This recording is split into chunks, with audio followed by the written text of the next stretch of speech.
The living room smelled faintly of disinfectant and panic. The low hum of the oxygen machine filled the silence between words, its rhythm soft but relentless, like a reminder that time was running out. Grace Turner stood by the kitchen table, both hands pressed flat against a mountain of medical bills. The paper edges had curled from overuse, the ink blurred by old tears. Across from her, her father, Robert Turner, leaned against the doorway with his arms folded, his expression the kind of calm that only comes from practiced detachment. "We can't do this, Grace," he said quietly. "You have to be realistic." Grace's breath hitched. Realistic. It was the same word doctors used when they couldn't promise miracles. Realistic, she repeated. "Dad, the specialist said this treatment could give Noah a chance. Maybe years. Maybe, or maybe nothing." Robert cut in. "It's experimental, isn't it? $92,000 for a maybe? We can't risk everything we've worked for on something that might not work." From behind him, Maggie Turner appeared, her mother. Her soft gray sweater folded neatly over her arms as if she could comfort the room into submission. "Honey," she said gently, "we love Noah. You know we do. But we already helped with 3 surgeries. We're on fixed incomes now. After your father lost half his savings back in 2008, he swore we'd never put ourselves in that position again." Grace stared at them both. Her parents' people who'd raised her on Sunday school lessons about sacrifice and family were now calculating her son's life like a risky investment. "I'm not asking you to give it," she whispered. "I'll pay you back every penny. I'll get another job. You're already working yourself to death," Robert interrupted. "Teaching, tutoring, caring for a sick child. You can barely keep your head above water. How would you pay us back?" Grace wanted to scream that she didn't care about paying them back, that she'd sell her blood if it meant Noah could breathe without that machine, but her voice came out small. "Because I'll find a way. I always have." Her father's expression softened just enough to look like pity, not empathy. "Be sensible," he said again. "There are payment plans, medical financing, I've tried them all." The words tore out of her before she could stop them. "The interest rates are insane. They won't approve me because I already owe $80,000 in medical debt. There's no time to wait for approvals. He needs this now. Dad, please." The hum of the oxygen machine filled the silence again. Maggie's eyes flicked toward the bedroom door, behind which 7-year-old Noah Turner slept. His breaths came heavy and shallow, each one a battle. She took a half-step forward, voice trembling. Maybe the doctors are wrong. Maybe he'll respond to another treatment." Grace closed her eyes. Maybe. Everyone had their maybes. None of them were saving her son. Robert exhaled, final and cold. "We're not saying no out of cruelty. We're saying no because we have to think about the future, about what happens if something happens to us." Grace looked up, her voice cracking. "What about Noah's future? Doesn't that count?" Neither of them answered. The silence stretched, unbearable. Grace's knuckles whitened as she gathered the papers, her motions sharp and trembling. The rejection landed heavier than she expected because deep down, she'd thought they'd say yes. When they finally left, she stood by the window, watching their SUV reverse out of the lot. Headlights swept across her small apartment walls, then vanished into the street. She stayed there long after the sound of the engine disappeared. In the next room, Noah stirred. Grace rushed in, brushing a hand across his forehead. His skin was pale but warm. "Mom," he mumbled, still half asleep. "Was that Grandpa?" "Yeah." "Sweetheart," she whispered. "They had to go. Did they say yes?" His eyes blinked open, hopeful, trusting. Grace's throat closed. For a moment, she couldn't speak. She just smoothed his blanket, pretending to straighten a corner that was already straight. They said they'd think about it." Noah smiled faintly. "That's good." "Right." "Yeah. She lied softly. That's good. He drifted back to sleep, his small chest rising and falling to the rhythm of the machine. Grace sat on the edge of his bed, staring at the flicker of the green light on the monitor. $92,000. She whispered the number like a curse. When the tears finally came, they were silent. She didn't want Noah to hear her cry. Outside, wind pressed against the windows of her apartment in Riverton, rattling the glass like a warning. Grace took Noah's small hand in hers and made herself a promise if her family wouldn't save him. She would find another way, even if it meant standing alone. Grace wakes before dawn, the air in her small Riverton apartment heavy with the mechanical hiss of Noah's oxygen machine. She sits at the kitchen table surrounded by folders, insurance letters, and a laptop open to her half-finished crowdfunding page. The cursor blinks beside the words, "Help save my son." Every sentence feels like begging. Every refresh shows the same total $2,450 raised after 3 days, she whispers to herself. People donate to strangers faster than to neighbors. At school, she teaches 7th graders about the solar system, pretending her voice doesn't tremble when a student asks about black holes. After class, her principal, Mr. Daniels, stops by, offering quiet sympathy and a brown paper bag of groceries left anonymously in the teacher's lounge. Grace thanks him, embarrassed but grateful. When she returns home, Noah is coloring spaceships at the kitchen table. "Are we going to the doctor tomorrow?" he asks. Grace nods, hiding the stack of unpaid bills under a placemat. She makes dinner boxed mac and cheese while his oxygen machine hums in the background. That night, Dr. Patel calls from the hospital, his voice careful, almost reluctant. "Grace, we need to discuss the timeline. Without the new treatment, Noah may have only months left." Her throat tightens. How many, she asks? 3? Maybe less. After hanging up, she posts the fundraiser link again, adding a new photo of Noah's smile from before he got sick. She writes, "He wants to be an astronaut when he grows up. Please help me give him the chance to dream a little longer." The next morning, donations tick upward, but slowly, $5 here, $10 there. 2 weeks later, the total reaches $15,000. It's not nearly enough, but Grace clings to it like a lifeline. Then the phone rings. It's Olivia, her younger sister. Her voice bursts through the line. Giddy with excitement, Grace Drew proposed, "We're getting married." Grace forces a smile into her voice. "That's wonderful." Olivia laughs. "You won't believe it.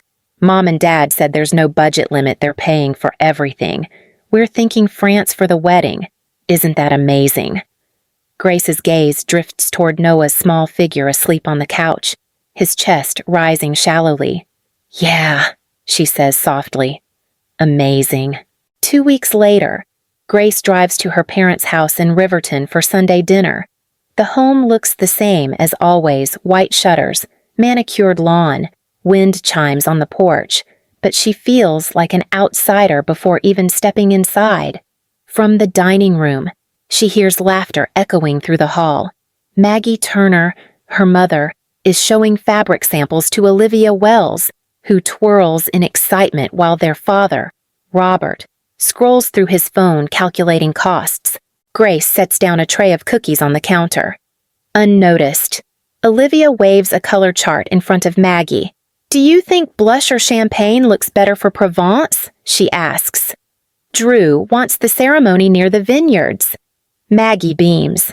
"Both are lovely, sweetheart. Remember, there's no limit. It's your special day." Grace forces a smile. "Sounds beautiful." Robert glances up, clearly surprised to see her. "Grace, you didn't have to bring anything. I thought it'd be nice," she says. Family dinner. They talk over each other, discussing caterers and musicians. No one asks about Noah. Grace waits for a pause that never comes. When she finally mentions that Noah's oxygen machine malfunctioned last week, silence falls for a moment before Olivia chirps, "You know, you should take a break. Come to one of the planning sessions. It'll cheer you up. Her mother nods eagerly. Yes, it'll be good for you to focus on something positive. Grace looks down at her hands. Positive? She repeats softly. Later that night, when she's leaving, Maggie walks her to the car. You seemed distant tonight, her mother says. Olivia feels you're not being supportive. Grace stares at her, disbelieving. Mom, my son is dying. Maggie's tone shifts half guilt, half reproach. We're all hurting. Grace, but life has to move on. Back home. Grace finds Noah asleep on the couch, his small hand clutching the corner of a blanket. She sinks beside him, the scent of wedding flowers still clinging to her clothes. For the first time, she doesn't cry.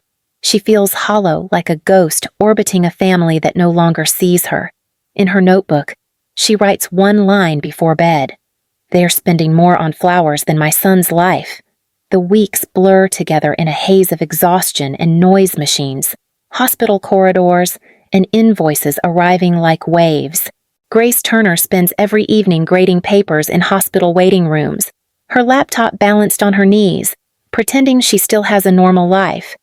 Noah's cheeks grow paler, his voice softer, but his spirit stays bright. He talks about rockets, the moon, and building a spaceship for two when he gets better. Grace smiles through the ache in her chest. One night, Dr. Patel meets her outside Noah's room. His numbers are dropping, he says quietly.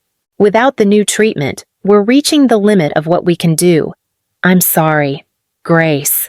She nods, too numb for tears. The crowdfunding total freezes at $15 after $20, barely a fraction of what she needs. Grace calls every charity, every organization she can find. Each rejection sounds polite, clinical, final. Meanwhile, wedding plans explode across social media. Grace scrolls through Olivia Wells' posts, sun-drenched selfies at bridal fittings, captions like, grateful for everything, Provence wedding, comments flood in. Your parents are amazing. Dream come true. Grace stares at her phone until the screen times out, her reflection staring back. Bills pile higher. She pawns her grandmother's gold ring for $800, trades her reliable car for a 15-year-old sedan that smells faintly of smoke, and moves into a smaller apartment where the rent fits her shrinking life. The only constant sound is the whisper of the oxygen machine. At the next family dinner, Robert talks about exchange rates for the euro, and Maggie gushes about a floral designer from Los Angeles. Grace sits in silence until Maggie finally asks, "Are you okay, honey? You look tired." Grace's laugh is sharp, bitter. Tired. My son's dying. Mom. The table goes still. Olivia's fork freezes midair. Robert clears his throat. Grace. We understand this is hard, but your negativity. My negativity, she cuts in, trembling. You're planning a wedding that costs more than his treatment. You call that positivity enough? Robert snaps. We've made our choices. Don't make this harder. Grace rises from the table, her voice shaking. You already did. She walks out before anyone can stop her. The night air hits like ice. In the car, she grips the steering wheel, trying to breathe through the rage and grief swirling inside. When she gets home, Noah's asleep, his small hand clutching the corner of his stuffed astronaut. Grace kneels beside him and whispers, I won't let them forget you, I promise. That night, she begins keeping a second notebook, this one titled, The Record, where every date, every refusal, every dollar spent on the wedding will be written down in black ink. October arrives early that year, cold and unforgiving. The wind rattles the thin windows of Grace Turner's small apartment, carrying the dry smell of dying leaves. Inside, the air hums with the constant pulse of the oxygen machine beside Noah's bed. Dr. Patel's words still echo in her mind. We've done everything we can. Noah sleeps most of the time now, his breaths shallow, his cheeks nearly translucent. Grace sits beside him for hours, reading from his favorite book about the solar system. You'll visit the stars one day, she whispers, forcing a smile through the ache in her chest. You promised you'd take me with you. Her phone vibrates on the nightstand. A message from Olivia Wells lights up the screen. Can't wait for next weekend. Tuscany is going to be magical. There's a string of emojis, hearts, champagne glasses, rings. Grace stares at the message, then turns her phone face down. Later that night, Noah wakes briefly, his voice barely audible. Mom, I'm here, sweetheart. I'm not scared anymore. Grace bites her lip until she tastes blood. You don't have to be scared. I'm right here. When morning comes, Noah's breathing slows, weaker than before. The monitors beep in uneven rhythms. Grace presses the call button. But she knows. Deep down, she knows. By the time the nurse arrives, the line on the heart monitor is flat. The world becomes a soundless blur. Grace doesn't cry at first, just holds his small hand, still warm, still soft, unwilling to let go. When Dr. Patel returns, his voice trembles. He went peacefully. Grace nods, her eyes vacant. Peace feels like a cruel word. She calls her parents. Maggie answers, her tone sharp from the chaos of wedding preparations. When Grace tells her, there's a long pause. Then, oh, Grace. Oh no, what terrible timing. Terrible timing. The words echo through the phone like an insult. Grace hangs up, walks to the window, and stares at the street below. Outside, life goes on, cars passing, children laughing somewhere in the distance. But inside that small apartment, everything has stopped. Her only child is gone, and somewhere across the ocean, her sister is planning a party. The funeral takes place on a gray Friday morning beneath a sky that looks carved from stone. Only 20 people come: teachers, a few parents from Grace Turner's school, and Aunt Linda Hayes, the only family member who truly shows up. The rest send polite messages, promises to visit soon. Grace doesn't read them. The service is small, quiet, and paid for with $4,000 borrowed from Mr. Daniels, her principal. She cannot afford the headstone yet, so a simple wooden cross bears Noah's name. Grace tells herself the marble can wait. Halfway through the service, a familiar car pulls up. Robert and Maggie Turner step out, dressed in elegant black. Too elegant, Grace thinks. Maggie's pearl earrings glint in the weak light. Robert checks his watch as the pastor speaks. They stay 20 minutes, long enough to say. He looks peaceful. And it's a lovely service. Dear. When the final prayer ends, Maggie kisses Grace's cheek, leaving a faint trace of perfume. We'd love to stay, but Olivia's rehearsal dinner starts in 2 hours, she says softly, as if it's a reasonable excuse. The florist had a mix-up with the centerpieces. Grace watches them drive away, the taillights glowing red through the cemetery fog. In their trunk, she imagines the bouquets, roses, lilies, all the flowers money could buy. She kneels beside the wooden cross, fingers tracing Noah's name, and whispers, "They'll never understand what they've done." The wind stirs, carrying the scent of lilies from the car that just left. For a long time, Grace stays there, her face dry, her voice calm. The grief has frozen into something harder, colder. She stands finally, brushing the dirt from her knees. "It's done," she says quietly. "Now it's my turn." It happens on an ordinary evening in May, 4 years after the funeral. Grace Turner is grading papers in her quiet apartment when someone knocks. The sound is hesitant, almost polite. She peers through the peephole and freezes. Robert Turner, her father, stands on the other side, thinner, grayer, and smaller than she remembers. When she opens the door, she keeps the chain on. "Dad." His voice cracks. "Grace, please, we need to talk." The words "we need" tighten something in her chest, about what he hesitates. "We're in trouble. I lost my job 3 months ago. The company went under fraud scandal. The papers said, your mother's been sick. The house. It's going into foreclosure. We need help. Anything you can spare." Grace stares at him through the narrow gap. The irony hits like a punch years ago. She'd stood in this same doorway, begging for help to save her child. Now the roles have reversed. How much she asks flatly, 90. No, about 100,000 would cover what we owe. His eyes flicker with desperate hope. We'd pay you back. Somehow. Grace studies him for a long moment, every heartbeat echoing in her ears. Behind him, the hallway light casts a thin, trembling shadow. I'll think about it, she says, her voice calm. Relief floods his face. Thank you, Grace.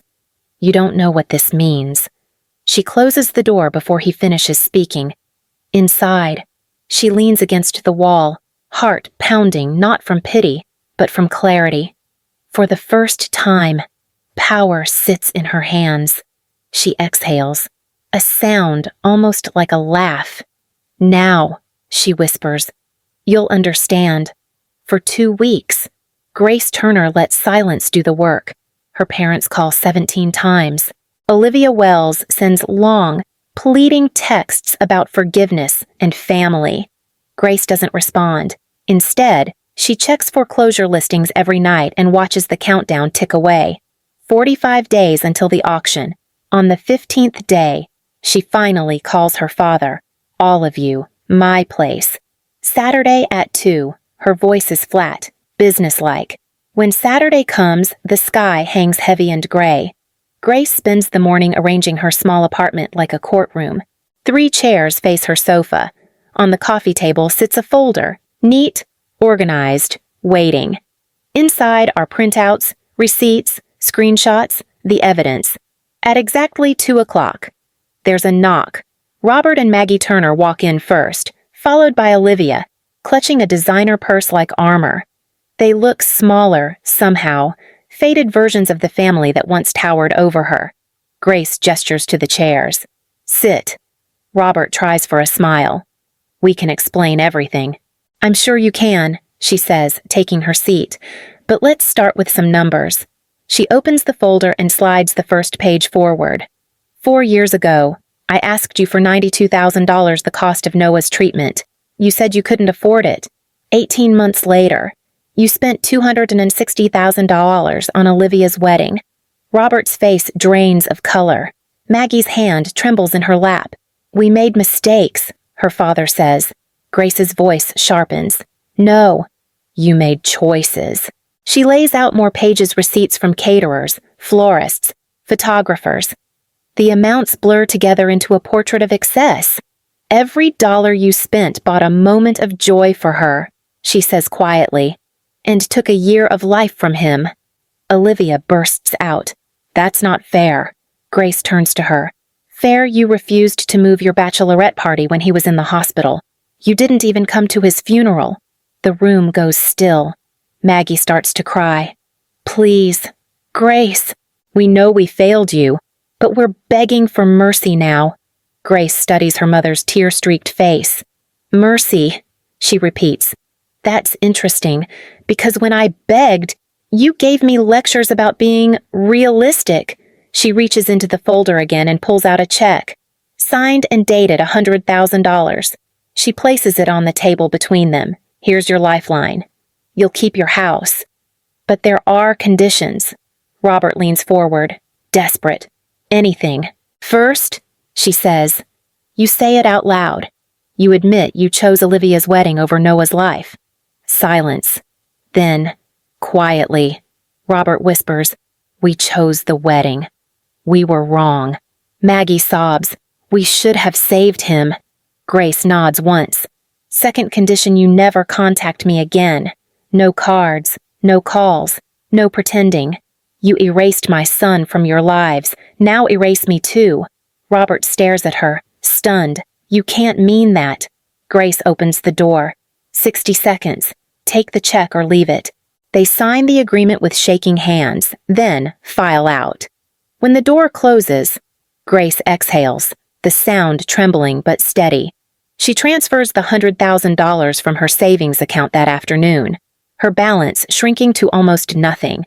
Then she opens her laptop, attaches the record, and sends an email to Aunt Linda Hayes.